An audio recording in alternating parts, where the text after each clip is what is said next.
Hey everyone, welcome back to the Tutorium in Intensive English at the University of Illinois at Chicago. I'm Jordan, your grammar teacher. In today's module, we'll be discussing the future, will versus going to.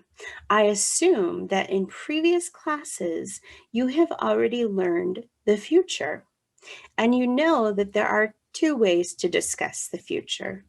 In this module, we'll talk about the difference between these two. So in today's lesson, we will look at some example sentences using the future, and we'll learn the grammar rules for when we use one over the other. Let's look at these sentences. Jenna will study Mandarin someday. Sally's daughter will graduate in a few years.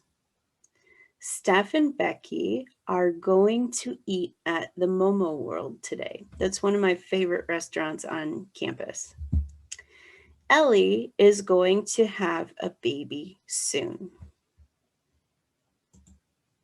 Now, first of all, let's look a little bit closer at the structure of these two forms of the future.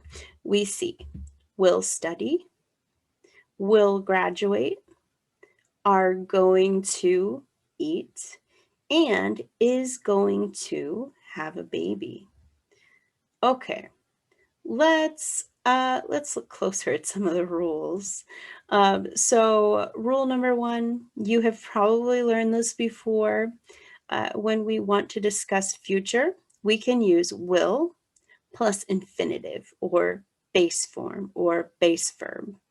I will study, you will study, he, she, it will study, we will study, and they will study.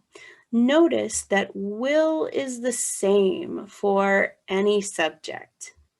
And then, of course, the base form is a verb that has no change. So will plus infinitive is a really easy way to talk about the future. The second rule is a little bit more complicated. In this rule, we have the verb to be plus going to plus the verb or the infinitive, the base verb.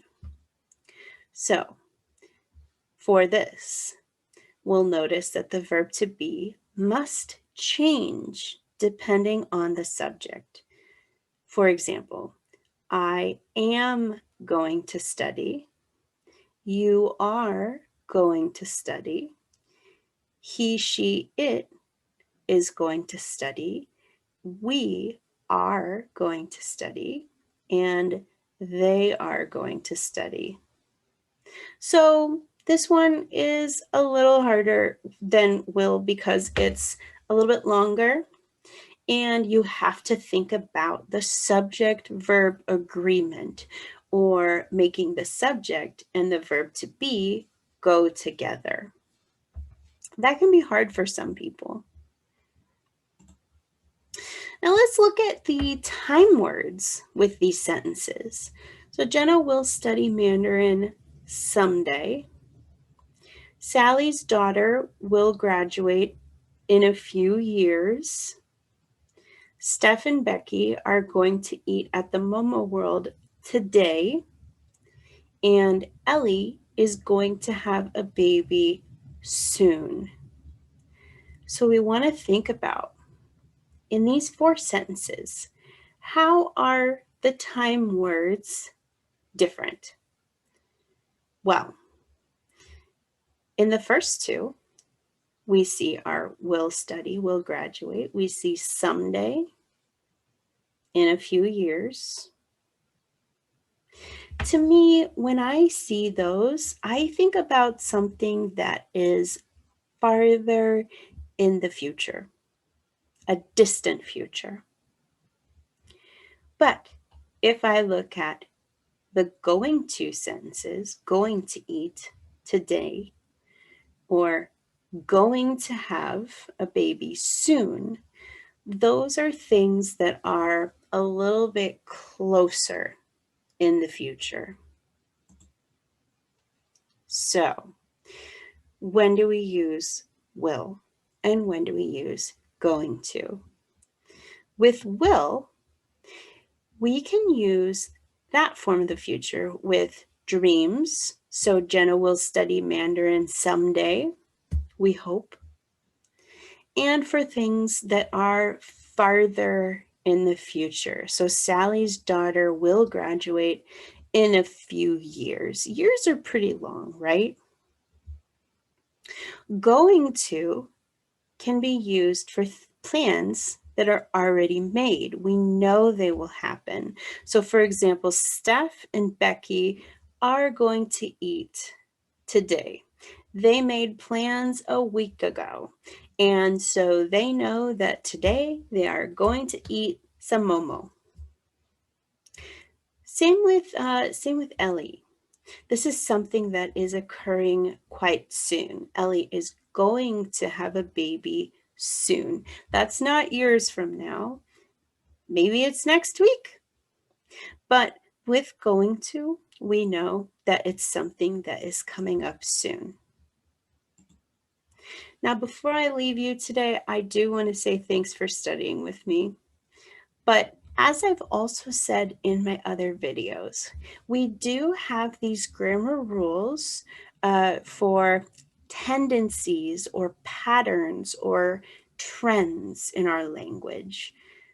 If you mix up the will and going to, it's not the end of the world.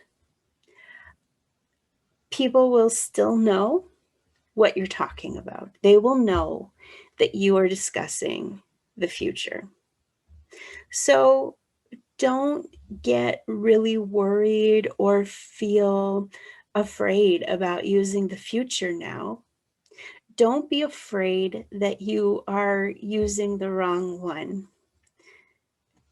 That's normal if you feel that way. I would feel that way too. But just know that in general, English speakers don't really know the rules for these. They just speak and they say what feels naturally to them. They feel, they just use what they've been using since they were babies. But if you ask a native English speaker, why do you use will? Why do you use going to? They probably won't be able to tell you. And so I say this because I want to emphasize to you, don't let that stop you from practicing with other people.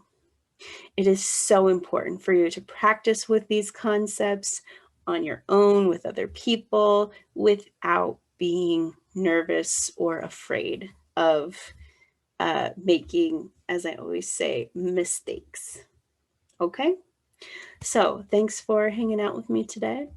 And I'll see you in our next lesson in this high intermediate series. See you later.